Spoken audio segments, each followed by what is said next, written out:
गणना अध्याय 35।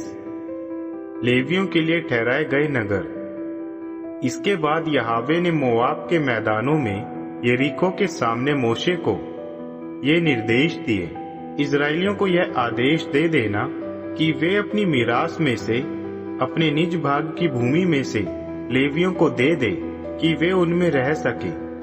तुम लेवियों को नगरों के आसपास चराइयां भी दे दोगे।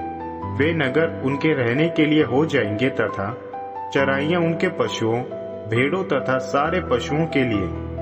वे चराइयां जो इन नगरों के चरागाह जो तुम लेवियों को दे दोगे, उनका फैलाव होगा नगर की दीवार से लेकर बाहर की ओर चारों ओर 450 मीटर होगा।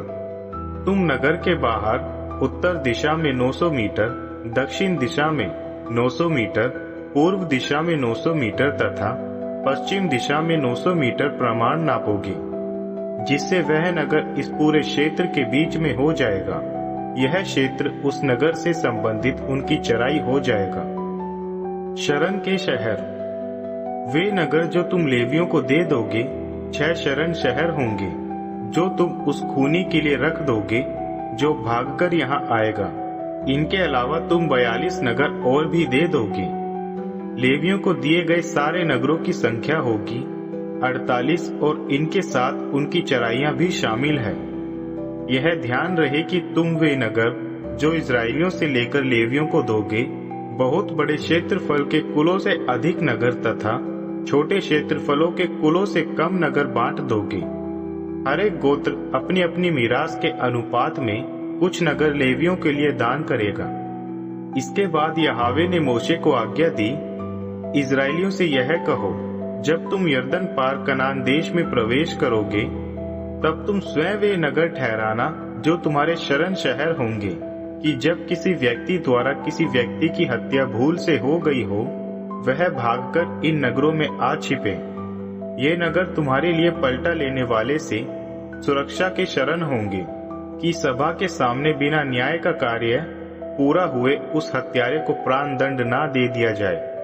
वे नगर जो तुम इस उद्देश्य से दोगे, तुम्हारे लिए 6 शरण शहर नगर लिखे होंगे। 3 नगर तो तुम यरदन के पार दोगे तथा 3 कनान देश में। ये सभी शरण शहर होंगे। ये 6 नगर इजराइलियों के लिए तथा विदेशियों के लिए तथा उनके बीच बसे लोगों के लिए शरण नगर ठहरेंगे, कि वह व्यक्ति जिससे किसी की हत्या भूल से हो गई है भागकर यहाँ शरण ले। किंतु यदि उसने वार के लिए लोहे का इस्तेमाल किया था जिससे वह मृत्यु का कारण हो गया, वह व्यक्ति हत्यारा है। हत्यारे का दंड मृत्यु ही है। यदि उस व्यक्ति ने हाथ में पत्थर लेकर उससे वार किया था कि उसकी मृत्यु हो जाए और उसकी मृत्यु हो ही गई, वह व्यक्ति हत्यारा है। हत्यारे को निश्चित ही मृत्यु दंड दिया जाए। अथवा उसने अपने हाथ में कोई लकड़ी की वस्तु लेकर वार किया हो कि इससे उसकी मृत्यु हो जाए और परिणाम स्वरूप इस व्यक्ति की मृत्यु हो ही गई है, तो वह व्यक्ति हत्यारा है। हत्यारे को निसंदेह मृत्यु दंड दिया जाए। यदि घृणा के कारण उसने उस व्यक्ति को धक्का दे दिया है या घात लगाकर कोई वस्तु उस पर फेंकी है जिससे उसकी मृत्यु हो गई, या शत्रुता में उसने उस पर अपने हाथ से ही वार कर दिया हो, परिणाम स्वरूप उसकी मृत्यु हो गई है, तो जिस व्यक्ति ने ऐसा वार किया है उसे निश्चित ही मृत्यु दंड दे दिया जाए। वह हत्यारा है। जैसे ही बदला लेने वाला उसे पाए उसकी हत्या कर दे। किंतु यदि बिना किसी शत्रुता के उसके द्वारा भूल से धक्का लगने पर या बिना घात लगाए उसने उस पर कोई वस्तु फेंक दी हो, या कोई भी पत्थर की घातक वस्तु को उसने बिना स्थिति का ध्यान रखे ऊंचे स्थान से नीचे गिरा दिया है और उस व्यक्ति की मृत्यु हो जाती है, जबकि ना तो उससे उसकी शत्रुता थी और ना उसकी मंशा उसकी हानि करने की थी। इस स्थिति में सारी सभा इन्हीं नियमों के आधार पर हत्यारे तथा बदला लेने वाले के बीच न्याय करेगी। सारी सभा हत्यारे को बदला लेने वाले से छुड़ाकर उसे शरण शहर में लौटा देगी, जहां वह तत्कालीन पवित्र तेल से अभिषिक्त महापुरोहित की मृत्यु तक निवास करता रहेगा।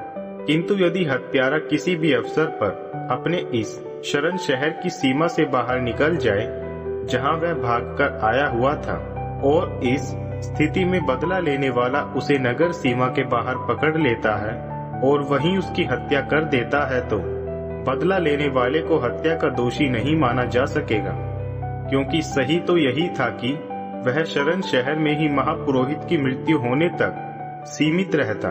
महापुरोहित की मृत्यु के बाद ही वह अपने मीरास के नगर को लौट सकता था।